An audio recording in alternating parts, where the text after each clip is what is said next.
1 week after the first of several wildfires started burning along the Front Range, some good news. There are folks beginning to return home as evacuations lift for many neighborhoods, and firefighters finally caught a break with the weather. We saw some rain falling on the fire lines tonight. Good evening. I'm Kyle Clark. I'm Alexandra Lewis. We want to get straight to weather impact meteorologist Kathy Sabin, who has been watching this rain for us tonight. Kathy? Alex, it's wonderful. We still have light showers coming down across the metro area and heavier rain in the extended forecast and on more than just one day. And after a week with record high temperatures, triple-digit highs just yesterday, tinder dry conditions and fire weather, it is so nice to be able to tell you we have cooler weather coming and a good chance for rain. Temperatures were above average today and will be again tomorrow and Wednesday. We're cool though now with the cloud cover and the showers that have moved through. Denver at 67. Our low this morning was a record 72, so cooler than the temperature we saw earlier this morning. And the humidity values continue to rise, something that is new. The winds, though, are shifting, coming in out of the west and southwest and picking up a bit. Watching this pretty closely, 15 to 25 miles per hour. Some of the heavier showers creating some flooding issues tonight in El Paso County, where a flash flood warning remains in effect. They picked up 2 to 3 inches of rain in and around the Colorado Springs area, and the rain continues. Coming up, another check of the radar and the rain forecast for Denver for tomorrow. Improving weather is helping firefighters get a handle on the Quarry Fire in Jefferson County. They've been doing controlled burns in the area for the past day. You might have noticed some more smoke up there. And those, they say, have gone better than they expected. The sheriff's office is not certain when all evacuations will be lifted, but they say when that happens, only residents will be allowed back in for the first 48 hours to give people time to settle. We're going to give them a little bit of time. We're still going to have the roadblocks, and we want to make sure that they have that space and that time to get back home, get their animals back home, get settled before the public can get up there and start recreating, start seeing the burn scar. We just want to give them a moment to breathe and a moment to enjoy being back in their homes. The Quarry Fire has burned 572 acres and is 45% contained. The Jefferson County Sheriff's Office says they've received a lot of support and donations for firefighters helping to protect their communities. While they can't always take all of those donations, there is certainly always a need for more volunteer firefighters to get trained. Assistant Chief Stacy Martin with Evergreen Fire Rescue tells us when the Quarry Fire first broke out, 25 to 30 volunteer firefighters were right on that scene right away. They've received a lot of support from career and paid departments from across the region, but it's the volunteers that are the neighborhood response. First boots on the ground for the Quarry Fire were volunteers. Inter Canyon, Elk Creek, they immediately responded when they were notified of the fire. This is what your neighborhood response, your local volunteers do. We are on call 24/7. We are there to assist our community. We're your neighbors helping neighbors. The assistant chief says if you're interested in volunteering, check your local fire district's website and see when they're training new recruits. So alongside the firefighters, you've got medical professionals out there ready to help in case a firefighter gets hurt. 9 News reporter Rachel Krause is outside Denver Health tonight. And Rachel, they have a team there that's called in to help with wildfires. Yeah, along with working as paramedics for Denver Health, 16 of their paramedics and 8 of their communications officers also serve with the Wildland team. It's part of a national group allowing them to be deployed to help save lives from the fire line.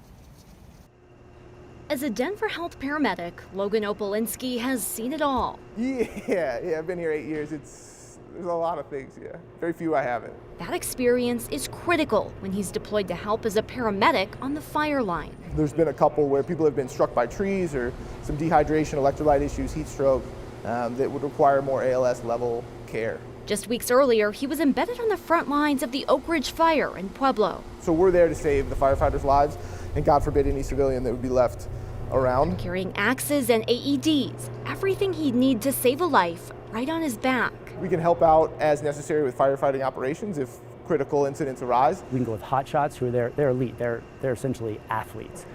We can go with smoke jumpers. You can also be doing structure protection with someone who's driving the water tender. His boss, Jay Starzinski, co-manages the Wildland team at Denver Health. He says many firefighters and EMTs have enough medical knowledge to offer basic care, but his team can save a life. The life-saving piece comes in making those important clinical decisions that have life-altering effects if they're not made correctly. And the confidence that comes along with being a Denver Health paramedic, I think allows us to do that, and I think that's the benefit that we bring to to the wildfires. When wildfires, like we've seen the past week, kick up, Logan says he wants to be there to help. For now, all he can do is wait. We're always happy to go, always willing to go.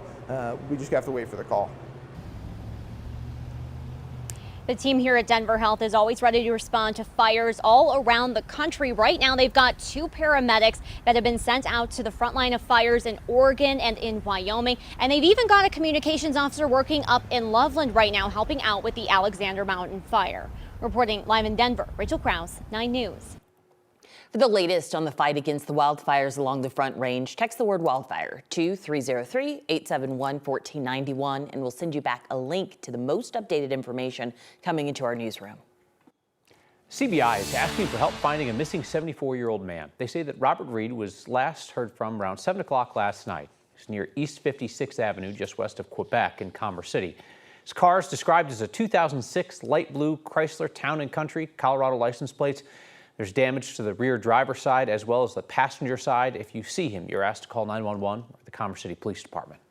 Also new tonight, police are investigating a deadly shooting that happened this morning in Denver. DPD first posted about the shooting online just after 9:45 a.m. The post revealed officers found an adult man dead off of North Alcott Street, that's just south of North Federal Parkway. At this time, no suspect information has been given, but if you know anything about what happened, call Metro Denver Crime Stoppers. The number's there on your screen. For the second time this year, staff at Brutal Poodle on Broadway say somebody broke in and stole money. The restaurant shared these surveillance images on Friday, saying 2 people on bikes robbed them. They haven't shared any information other than that, but the Dive In, that bar right on Broadway as well, says they learned from those owners that the robbers broke into a safe, came back later into a white Acura to pick it up. The Brutal Poodle also took a hit in May when the restaurant says somebody broke into the store and took credit cards and about $8,000 in cash. Jenna Ellis has turned on her co-defendants again. Donald Trump's former attorney from Colorado will cooperate with prosecutors in Arizona in exchange for charges being dropped against her in that state's fake electors case. Ellis was one of 17 co-defendants charged in Arizona for putting together a slate of fake electors in a state that Donald Trump lost. She'll have charges of felony fraud, forgery, and conspiracy dropped in return for her cooperation and testimony.